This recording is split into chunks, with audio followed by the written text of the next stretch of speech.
Hi everyone, my name's Charlie and I have 100% success rate of winning PIP.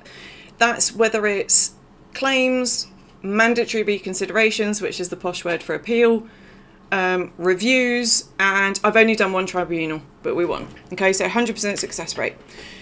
I also suffer from chronic illness myself. Am I recording? Yeah. I'm great with PIP, crap with technology. Because I suffer from chronic illness, I have a severe form of arthritis, so I'm in varying levels of pain 24/7, and I suffer from chronic fatigue. And when I say chronic fatigue, I mean the type of fatigue where my body can shut down and I can sleep for 36 hours. Like right now, I'm struggling to hold my head up. But this is really important. My channel is getting more and more views, and every day I'm getting emails from people desperate for help, okay? And what is clear is, well, the whole process sucks. I think we can agree it sucks. But what's clear is there's no training. So today, this is critical. This is so important. I would not win PIP claims if I didn't go through this information. It's the behind the scenes PIP scoring points. This is not a secret. The government don't keep it a secret. Admittedly, they don't like promote it. But everything you do has to be about these points. I'm going to go through them with you. I'm going to give you examples. And I am going to be brutally honest with you. By the way, I'm sorry about the background. I'm losing my home. You know, I've lost my job. I'm losing my home. So it's a bit of going through change. So yeah, sorry about that. But I've discovered that actually a couple of things. One, you don't care what I look like. The fact that I've got dirty hair and stuff, you don't care because you understand. Because you wouldn't be watching this if you didn't suffer from chronic illness or if you didn't have a loved one that suffered from chronic illness. So I really am grateful to those of you that just accept me for how I am. And also I've discovered that you don't care what the background's like so long as I'm providing you with value. Hence why we are now recording this guide. Taking nutrition. So if you can eat with no problem, no points obviously. If you use an aid, supervision, or someone cuts up food for you, 2 points. Another important bit. I'm going to go full face when it's important, okay? When you're eating, have you started eating certain food that is easier for you? For example, do you generally have food that you can pick up and eat? Pizzas, toasties, sandwiches, or are you having foods that are, I'm thinking about this as I go, right? Because this is how I ask people when I'm helping them. Are you eating food that you can scoop? Have you stopped using a knife and fork? Like, are you just using a fork or just a spoon? So for example, I've got arthritis in my jaw joints. So I absolutely avoid eating food that need a knife and fork. A jacket potato is too much for me to chew. I can, most of the time I could chew it, but then the pain increase is really severe. And, you know, all that headache and, oh, no. And it takes a lot of energy to do that level of chewing. So I prefer foods like paella, which actually I don't have to chew at all because it's rice. I could just swallow it if I needed to. Toasties when my jaw joints are good because I can just pick it up. Rice Krispies and banana. Going through a phase of that at the moment. Pasta. Oh! There's this lady that helps me with food. She's an amazing cook. She does this pulled pork, and it's like, if you ever had a hog roast, it's making my mouth water just talking about it. She does this pulled pork that is as good as any hog roast you've ever been to. So she'll do me a load of that, and I will commit myself and work very hard to eat the lot over a space of how much I've got. Longest it took me was 5 days to get through everything. Breakfast, lunch and dinner was this pulled pork. It was really lush. No cutlery. Really easy on the jaw joints. Slow cooked chicken and mushroom in a white wine sauce. Yeah. And, right, so if you have any form of arthritis or you're suffering from fatigue, I recommend getting some of this. I do not recommend you pay 30 quid for what I call dying people's cutlery. If you have this, I don't mean any offence by that, and I'm really sorry if that upsets anyone. I like... This is the one. This is the one. This is my favourite. Okay. Now, you know what I said about dying people cutlery? Someone once said to me, oh, your baby cutlery. I was mortified. Mortified. It's not baby cutlery. It's my happy cutlery. The caterpillar, it makes me smile. It makes me smile. And these for hand grip is stunning.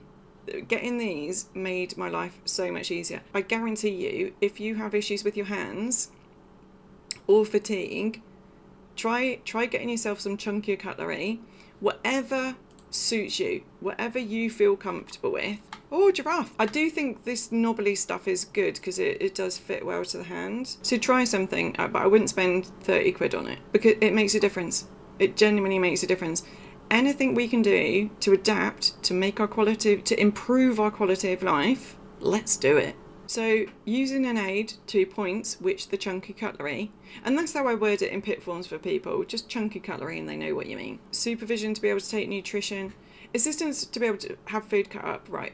So obviously it's the same thing. So if you're using chunky cutlery and you need your food to be cut up, I'd still state it, okay, even though it's 2 points flat. PIP are obsessed with chicken. So obviously steak needs to be cut up, but I think, let's face it, most of us aren't eating steak every day. So the way they assess you cutting up food is, do you need assistance with chicken being cut up? If the answer is yes, then you get the points. And for me, when I did my own assessment and she said about chicken, I was like, but I don't eat it. She's like, why? I said, because you have to chop it up. Like, I haven't got the energy for it. And she's like, but if you were to eat it, I was like, I'd have to ask my mum to chop it up. No, I don't want to ask her to chop it up. And there's been a few times where scrambled egg on toast. If you put the scrambled egg on the toast and let it sit for a bit, it softens the toast. And there are times where but you need a knife and fork. So there are times where I don't have the energy to do that, but I don't want to have to ask my mum. So I have, when she's gone, why don't you want it? And I'm like, I don't have the energy to cut it up, so she'll cut it up for me. But she doesn't soak the bread. So then it requires more chewing, which I haven't got the energy for. I would eat something that I don't have to ask for assistance with. But realistically, for me to have those, I need it chopped up. You need to really think about your situation, and I guarantee you, if you're in pain and struggling with fatigue, you've already adapted, and because it's your normal daily life now, you probably wouldn't even mention this during the assessment because you're eating. So you think, well, I'm eating, so that's it. It's not it. Needs a therapeutic source to be able to take nutrition. I think that means a tube. I've never used that one. I haven't had to use that yet. Needs prompting to be able to take nutrition. How many of you sometimes have to stop eating? Now, I do say don't say sometimes in your PIP, even though I am saying that to you, like chatting informally to you. How many of you get it where you're too tired to eat, or your breathing is challenged and you're too puffed, so you've got to stop, and then you'll come back to the food later, if at all, because if you're struggling, then sometimes it's not great coming back to it later. That's needing prompting, because when we're too tired, we need someone prompting and making it easier for us to then be able to eat. And again, the way you would word that is, on average, however many, obviously you've got to say this for your life, not the examples I'm giving you. On average, 3 days a week, I have to be prompted to finish my meals because my COPD gets so severe I can't breathe and eat at the same time, so I have to stop eating my meal and focus on my breathing until it settles down.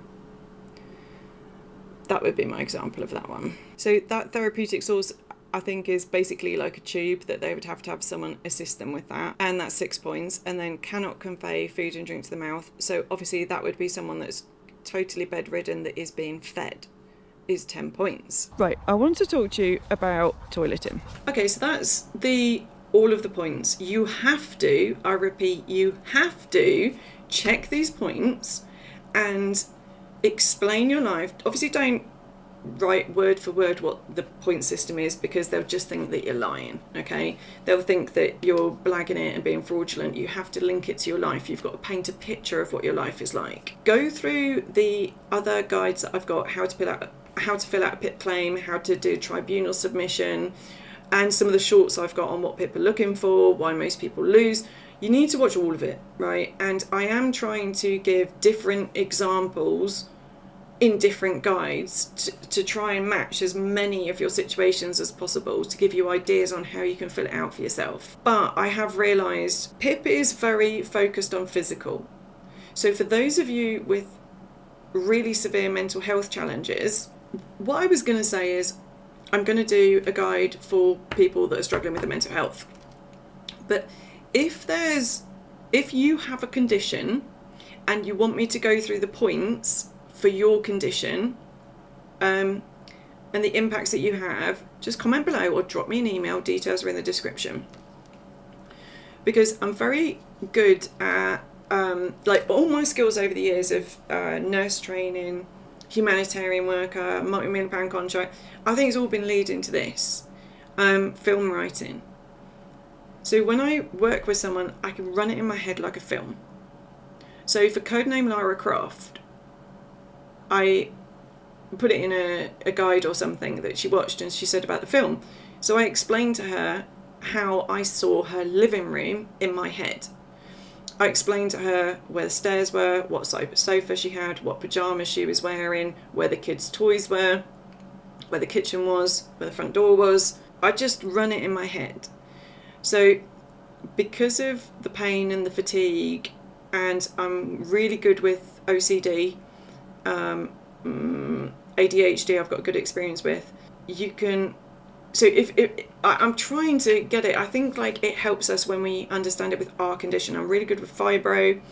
If you've got a condition and you want ideas on how you can answer things, just put it in the comments or drop me an email and I'll try and do that.